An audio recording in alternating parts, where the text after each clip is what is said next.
देवी, शून्य में बैठने के बाद जो अनुभव होता है उसे भैरव कहते हैं।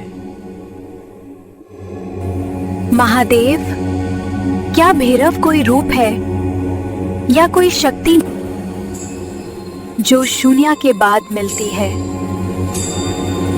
भैरव कोई देवता जैसा रूप नहीं है और ना ही कोई ऐसी शक्ति जो किसी को मिल जाए। ये कोई चमक या रोशनी का अनुभव भी नहीं है। बहुत लोग कुछ अलग देखना चाहते हैं। कोई सोचता है तेज रोशनी दिखेगी, कोई सोचता है शरीर में कंपन होगा या कुछ अद्भुत होगा। पर जो चीज दिखती है या महसूस होती है पर बताई जा सकती है, वो भैरव नहीं होती। भैरव को अगर देखने की कोशिश करोगे तो सिर्फ कल्पना मिलेगी और कल्पना मन की होती है। भैरव मन से पैदा नहीं होता। अब समझो भैरव क्या है। जब तुम बैठते हो और धीरे धीरे सब शांत होने लगता है, जब सोच कम होने लगती है, जब देखने का जोर छूट जाता है, उस समय तुम कुछ पाने की कोशिश नहीं कर रहे होते, तुम बस बैठे होते हो, तुम बस मौजूद हो। उस पल जब तुम्हें लगता है कि कुछ भी नहीं हो रहा, उसी पल भैरव नजदीक होता है। क्योंकि भैरव कोई घटना नहीं है, भैरव तुम्हारा स्वभाव है। जब देखने वाला भी चुप हो जाता है, जब अनुभव भी बेकार लगने लगता है, शून्य भी शून्य जैसा नहीं लगता, तब जो रह जाता है उसी को भैरव कहते हैं। बहुत लोग ध्यान के बाद कहते हैं, मुझे कुछ नहीं मिला, मुझे कुछ महसूस नहीं हुआ, मुझे लगता है मैं गलत कर रहा हूं। पर सच ये है, जब तुम कुछ महसूस नहीं कर पाते तब तुम पहली बार सही जगह पर होते हो। मन हमेशा कुछ चाहता है, मन हमेशा नया अनुभव ढूंढता है और जब उसे कुछ नहीं मिलता तो वो कहता है कुछ नहीं हुआ। पर असल में उस समय मन थक कर बैठ गया होता है और जब मन चुप होता है तब भैरव का दरवाजा खुलता। मन हमेशा आगे भागता है, मन हमेशा कुछ बनना चाहता है, मन हमेशा कुछ पाना चाहता है, पर भैरव कुछ भी नहीं चाहता। भैरव रुकना जानता है, भैरव सिर्फ रहना जानता है। जब तुम मन की बात सुनना बंद कर देते हो और चुपचाप बैठ जाते हो, तब भैरव अपने आप प्रकट होता है।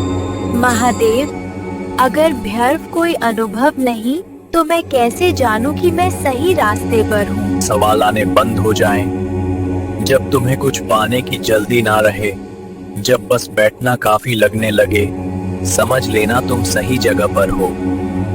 भैरव कोई चीज नहीं है जिसे पकड़ा जा सके। भैरव एक स्थिति है जिसमें पकड़ने वाला ही नहीं होता। जो ये सुन रहा है उसे मैं सीधी बात कह रहा हूं।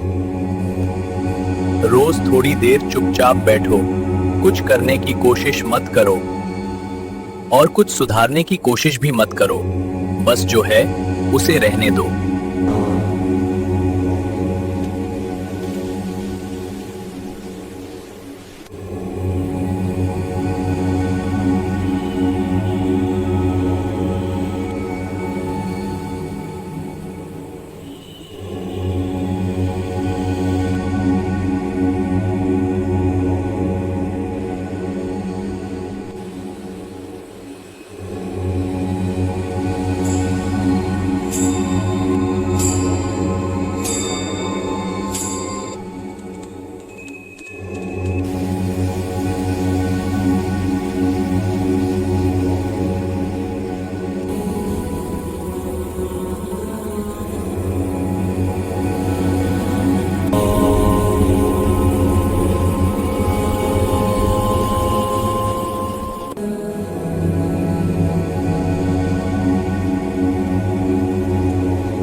जब भैरव स्थिर हो जाता है तब ध्यान खत्म होता है और जीवन शुरू होता है।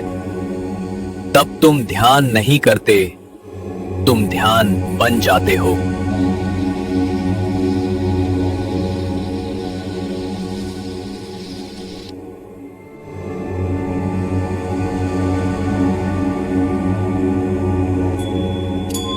Subscribe now for update.